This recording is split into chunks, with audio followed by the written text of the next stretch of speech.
नमस्कार दोस्तों। आज हम पढ़ने वाले हैं क्लास 6 के पहला चैप्टर जिस सौर मंडल में पृथ्वी। हालांकि इसमें कुल मिला करके 8 चैप्टर होते हैं। इसमें हम पहला स्टार्ट करने वाले हैं, ठीक है। तो चलिए हम बिना देरी किए स्टार्ट करते हैं, ठीक है। पहला आप लोग तो सोचे होंगे कि पूर्णिमा क्या होता है। पूर्णिमा कभी सोचे हैं कैसे होता है? पूरा पूर्णिमा यानी एक महीने में केवल एक बार ही दिखाई देता है। हालांकि हम लोग बचपन के टाइम में जब हम लोग खुले आसमान में सोते थे लोग गर्मी के दिनों में, हालांकि हवा ज़्यादा, एयर के पॉल्यूशन ज़्यादा गर्म होता है शरीर, तो उस सिचुएशन में हम लोग बाहरी हवा खाने के लिए सोते थे लोग खुली आसमान में। उसी टाइम हम लोग बचपन में देखते थे लोग कि कहीं कहीं चंद्रमा, कहीं कहीं ज़्यादा उजाला होता है, कभी कभी रात ज़्यादा हो जाता है, ठीक है। तो कभी कभी ऐसा प्रतीत होता है कि जिस सबसे ज़्यादा उजाला हो गया, यानी उसे अजोरिया भोजपुरी में कहा जाता है, ठीक है। और इसी प्रकार से देखिएगा तो नाइट में भी एकदम प्योर नाइट हो जाता है। जैसे में 15 दिन के बाद आप देखेंगे कि धीरे धीरे धीरे धीरे वो चंद्रमा क्या होता है, कट के एकदम जीरो हो जाता है, यानी पूरा रात हो जाता है, रात्रि में बदल जाता है, ठीक है। और शुरुआती पड़ाव में क्या होता है, आपको पूरा का पूरा जो होता है अजोरिया नजर आता है, यानी पूरा उजाला नजर आता है, ठीक है। तो उससे जो पूरा उजाला नजर आता है उसी को पूर्णिमा कहते हैं, या पूर्ण चंद्रमा वाली रात्रि कहा जाता है, ठीक है। तो हम सिंपल सा यहाँ पे नोट करते हैं, ठीक है। चलिए देखिए, हालांकि जो अभी अब आपको समझाया है वही है, ठीक है। पूर्ण चंद्रमा वाली रात या पूर्णिमा। शुरुआती दिनों में क्या होता है दोस्तों, शुरुआती दिनों में क्या होता है, ज्यादा उजाला होता है, ठीक है। और ज्यादा उजाला होता है शुरुआती दिनों में, यानी पूरे एक महीने में कह सकते हैं, एक महीने में एक बार दिखाई देता है, ठीक है। एक महीने में एक बार दिखाई देता है, उसे क्या कहते हैं, पूर्ण चंद्रमा वाली रात या पूर्णिमा।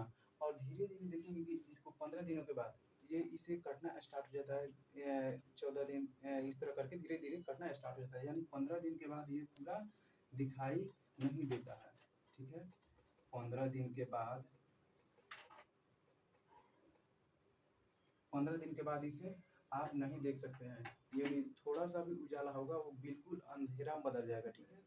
तो 15 दिन के बाद में प्योर कट कट करके छोटा छोटा कट करके उजाला धीरे धीरे कम होकर के एकदम रात्रि में बदल जाता है, ठीक है।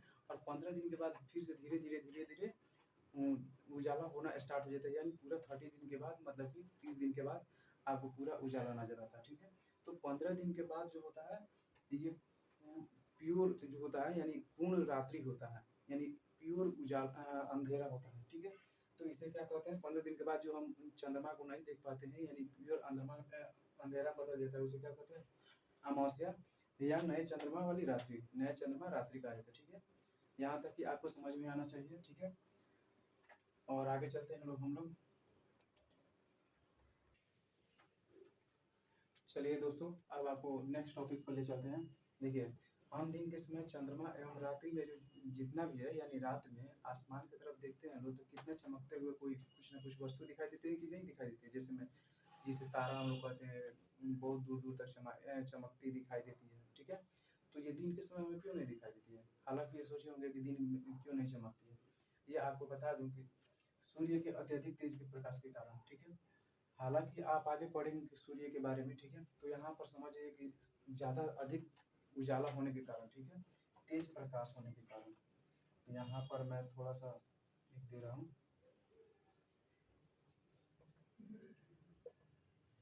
तेज प्रकाश के कारण,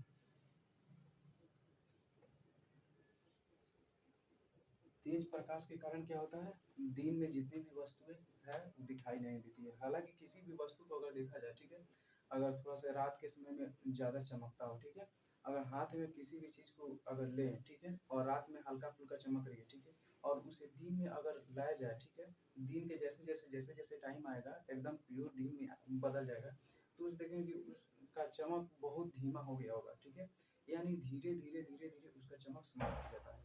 तो इससे क्या समझते हैं आप लोग कि रात में क्या चंद्रमा जो देखते हैं, और उसके साथ साथ जितना भी जो वस्तु देखते हैं आसमान में, वो दिन के समय नहीं दिखाई देती है। क्यों नहीं दिखाई देती है? तेज प्रकाश के कारण, क्योंकि दिन में बहुत ज्यादा प्रकाश होता है, ठीक है, आपको लाइट जलाने की जरूरत नहीं पड़ती है, ठीक है। यहाँ तक के समझ में आ जाना चाहिए। अब चलते हैं नेक्स्ट टॉपिक, जैसे में आगे पढ़ने वाले हैं खगोलीय पिंड तारा और इसी प्रकार से आगे और भी टॉपिक मिलेगा जो आपको धीरे धीरे कंप्लीट करा जाएगा। ठीक है,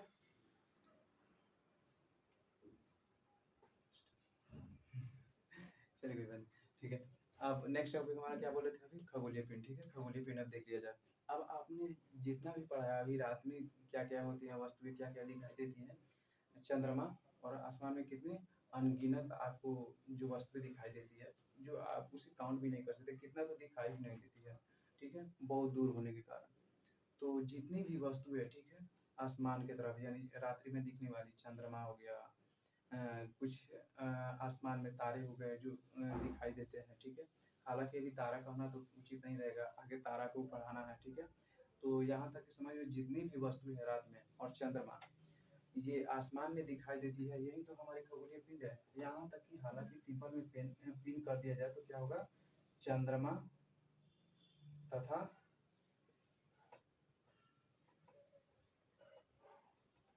आसमान में चमकने वाली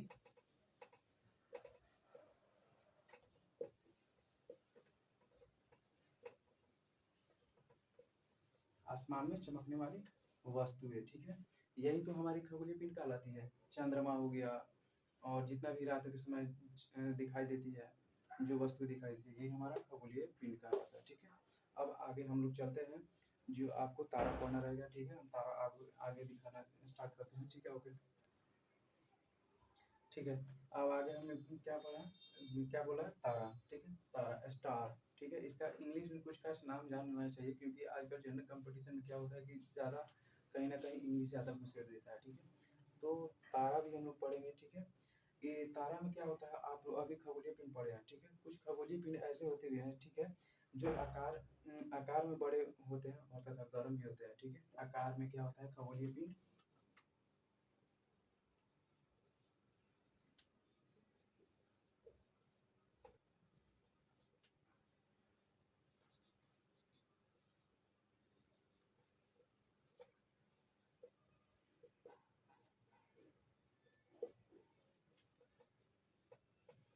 हालांकि अभी पढ़ा है खगोलीय पिंड का आकार बड़ा होता है। ठीक है, कुछ कुछ खगोलीय पिंड, हालांकि सब नहीं कहा जा सकता है खगोलीय पिंड, कुछ खगोलीय पिंड बड़ा आकार का होता है और साथ ही साथ में गर्म भी होता है। ये खगोलीय पिंड जो गर्म और बड़े आकार वाले होते हैं, किस चीज के बने होते हैं, गैसों के बने होते हैं। ठीक है, क्या, गैसों के बने होते हैं। ठीक है, इनके पास अपनी ऊष्मा तथा प्रकाश होता है। इनके पास अपने ही पास ये अपना ऊष्मा तथा प्रकाश उपस्थित रखते हैं। इनके पास स्पेशल ऊष्मा तथा प्रकाश इनके पास स्वयं ही रहता है। ठीक है, और इसके पास जितने भी है ये ऊष्मा तथा प्रकाश, ये बड़ी मात्रा में उत्सर्जित भी करते हैं। बड़ी मात्रा में क्या उत्सर्जित करते हैं, बड़ी मात्रा में उत्सर्जित करते हैं। और यही जो खगोलीय पिंड है, यानी यही जो खगोलीय पिंड है, और वो क्या कहलाती है, तारा। कैसे तारा कहलाती है, कुछ खगोलीय पिंड, यानी सभी खगोलीय पिंड नहीं, कुछ खगोलीय पिंड बड़ा आकार वाला और गर्म होता है। ठीक है, और वो किस चीज के बने होते हैं, गैसों के बने होते हैं। उसके पास अपना स्वयं ऊष्मा तथा प्रकाश होता है। ठीक है, खुद उनके पास ऊष्मा तथा प्रकाश होता है, ये दोनों होता है जो बड़ी मात्रा में उत्सर्जित करते हैं। और यही खगोलीय पिंड क्या कहलाते हैं, तारा कहलाते हैं। यहाँ तक किसी को दिक्कत नहीं होनी चाहिए। फिर से रिपीट कर दूं, कुछ खगोलीय पिंड बड़ा आकार वाला तथा गर्म होता है। समझ में आ गया, कुछ खगोलीय पिंड बड़ा आकार वाला तथा गर्म होता है। साथ ही साथ इनके पास खुद ऊष्मा तथा प्रकाश भी रखते हैं। ठीक है, और ये किस चीज के बने होते हैं, गैसों के बने होते हैं। और यही जो है खगोलीय पिंड क्या कहलाते हैं, तारा कहलाते हैं। और साथ ही साथ में देखा जाए तो अब आ जाता है सूर्य को। जैसे हालांकि सूर्य तो आप बहुत देखते होंगे, आप बहुत नाम भी सुने होंगे, तो ये भी बात उठता है सूर्य क्या होता है।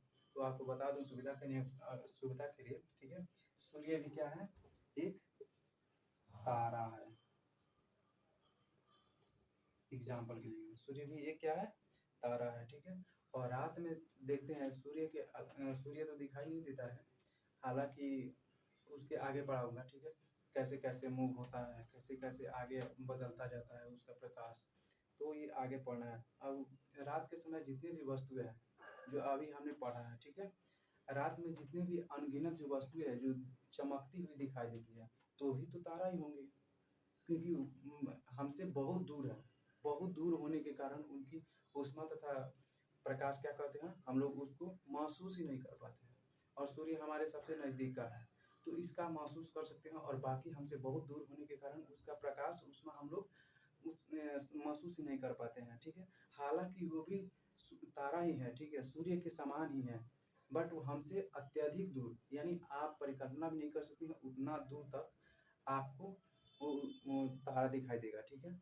उसके पास ऊष्मा तथा प्रकाश होता है जो हमें महसूस नहीं होता है दूरी के कारण। ये आकार में बहुत बड़े होते हैं, ये छोटा नहीं होता है, ये आकार में क्या होता है, बड़ा होता है।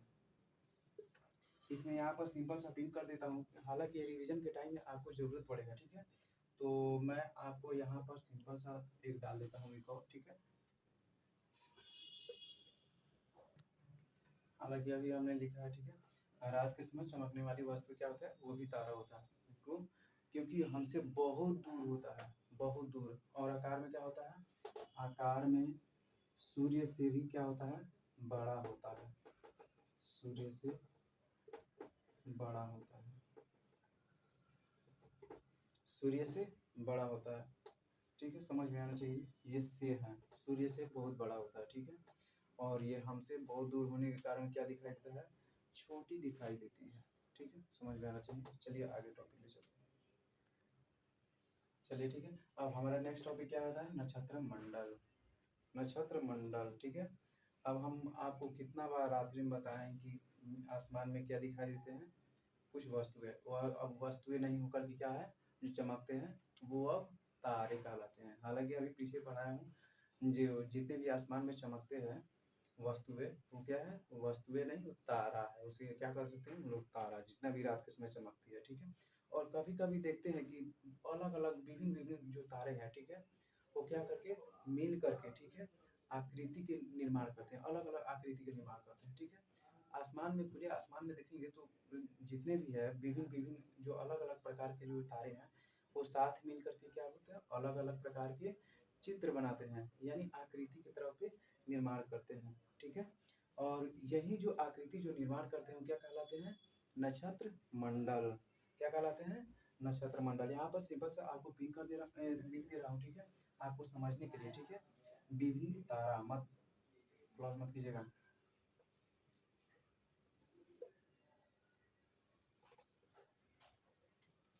विभिन्न तारे के समूह,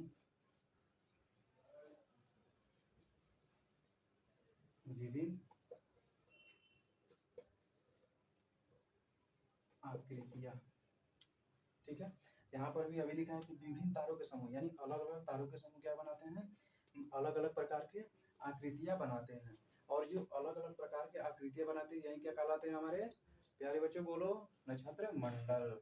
क्या कहलाते हैं, यही हमारे क्या कहलाते हैं, नक्षत्र मंडल। हालांकि ये सिंपल सा है, आपको समझने में कोई प्रॉब्लम नहीं होना चाहिए। फिर मैं आपको बता देना चाहता हूँ कि अलग अलग प्रकार के तारों के समूह का क्या निर्माण करते हैं, अलग अलग प्रकार के चित्र उत्र यानी आकृति बनाते हैं, वही क्या कहलाते हैं, नक्षत्र मंडल। और इसी में आप लोग कभी कभी सुने होंगे कि आरसा मेजर, बिग बियर। हालांकि आपको ये आगे सिंपल में आपको सिंपली करके आपको पढ़ाऊंगा, हालांकि आपको यहाँ पर कि सिंपल से आप समझिए, ठीक है। आरसा मेजर, जो आपको यहाँ पर लिख दे रहा हूँ, आरसा मेजर या बिग बियर।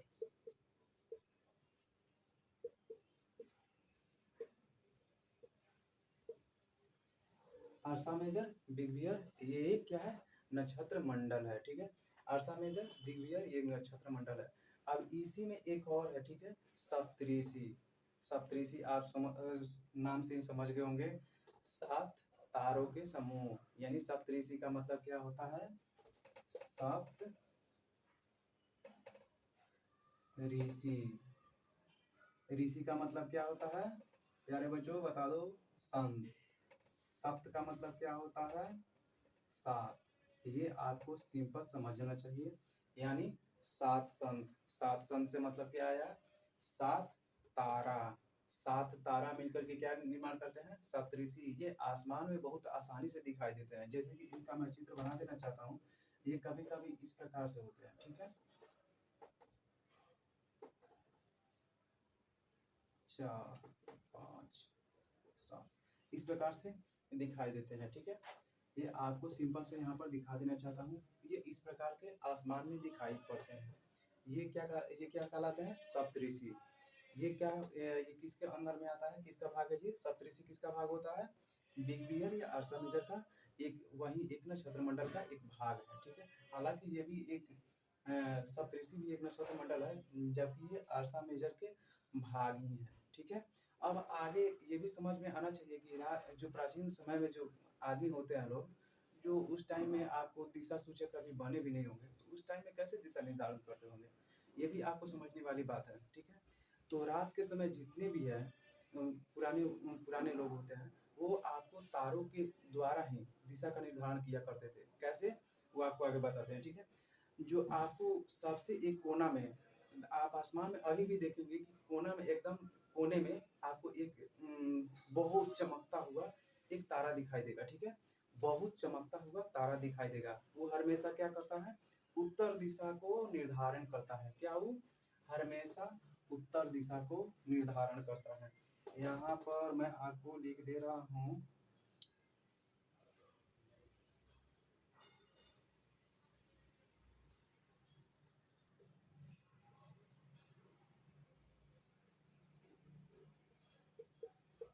क्या, हमेशा एक कोने में, यानी हमेशा उतरा हुआ, यानी आसमान में देखेंगे जमीन की तरफ उतरा हुआ रहेगा, ठीक है। ये उत्तरा तारा, उत्तरी तारा जो होता है, क्या होता है, उत्तरी तारा, यानी जमीन के नजदीक समीप दिखाई देगा कि हाँ उतरी हुई तारा है, यानी लगभग उतरने वाला है तारा, ठीक है, जमीन पर। उसे क्या कहते हैं, ध्रुव तारा। उसे क्या कहते हैं हम लोग, ध्रुव तारा। ये ध्रुव तारा हमारा किस दिशा को हमेशा दिखाता है, उत्तर दिशा में हमेशा रहता है। ये आपको समझना चाहिए कि उत्तरी तारा क्या कहलाता है, ध्रुव तारा, और ध्रुव तारा किस दिशा को हमेशा दिखाता है, उत्तर दिशा को। अब यहाँ तक की समझ में आ गया कि उत्तर दिशा की तरफ होता है। आप कैसे पता लगाएंगे कि वही है, हालांकि और भी तो तारे हो सकते हैं जो नीचे उत्तरी तरफ नीचे दिखाई दे रहे होंगे, कि हाँ लग रहा होगा कि जमीन पर अब उतरने वाले हैं, अब उतरने वाले हैं, ठीक है। तो ऐसे ऐसे और भी होंगे, पर इसको कैसे पहचानेंगे। तो आपको यहाँ पर सिंपल सा बता दूं कि जो सप्तऋषि होता है, जो 7 तारों के समूह होता है, यानी 7 संत, उसको आप काल्पनिक रेखा की तरफ, ठीक है। इसको मैं यहाँ पर, ये मेरा हो गया, जैसे कि अभी थोड़ा सा अभी प्रॉब्लम हो रहा है, छोटा बोर्ड है, आगे जा करके इसको सिंप्लीफाई कर लिया जाएगा, ठीक है, आराम से बड़ा कर लिया जाएगा। तो यहाँ तक समझ जाना चाहिए कि यहाँ पर ये ध्रुव तारा हो गया, ठीक है। आपको समझ में आ जाना चाहिए कि मैं यहाँ से हटा दे रहा हूँ हल्का सा, ठीक है। अब यहाँ से ये क्या हो गया, हमारा ध्रुव तारा हो गया। आगे और भी होंगे, पर इसको देखिएगा, सप्तऋषि को काल्पनिक रेखा से मिलाते हुए, यानी कि एक रेखा खींचना स्टार्ट कर देंगे, ठीक है। काल्पनिक रेखा की तरफ मिलाना स्टार्ट करेंगे तो देखिएगा हमारा ध्रुव तारा की ओर क्या करता है, इंडिकेट करता है, ध्रुव तारा की ओर दिखाना स्टार्ट करता है, ठीक है। यही जो हमारे मिलाओगे, जो रेखा मिलाओगे, तो किस दिशा को निर्धारित करेगा, उत्तर दिशा को निर्धारित करता है। आपको समझ में आना चाहिए, ठीक है। तो उत्तरी तारा कौन तारा कहलाता है, ध्रुव तारा। और ध्रुव तारा किस दिशा को निर्धारित करता है, उत्तर दिशा को। और जो होता है ध्रुव तारा को कैसे पहचानते हैं, सप्तऋषि को काल्पनिक रेखा से मिलाते हुए आगे बढ़ाते जाते हैं, तो उसको ध्रुव तारा की ओर इंडिकेट करता है, वो क्या कहलाता है, उत्तर दिशा होता है। समझ में आना चाहिए। अब जब एक दिशा मालूम चल जाएगा उत्तर, तो बाकी सब दिशा तो ऑटोमेटिक याद आ जाएगा। अब यहाँ तक कि आगे नहीं बताऊंगा, ये आगे आपको समझना चाहिए, इतना भी आप लोग छोटे नहीं हैं, ठीक है। यहाँ तक कि आप वीडियो समाप्त करना चाहता हूँ, ठीक है। आगे क्लास में मिलते हैं, ठीक है। गुड बाय दोस्तों।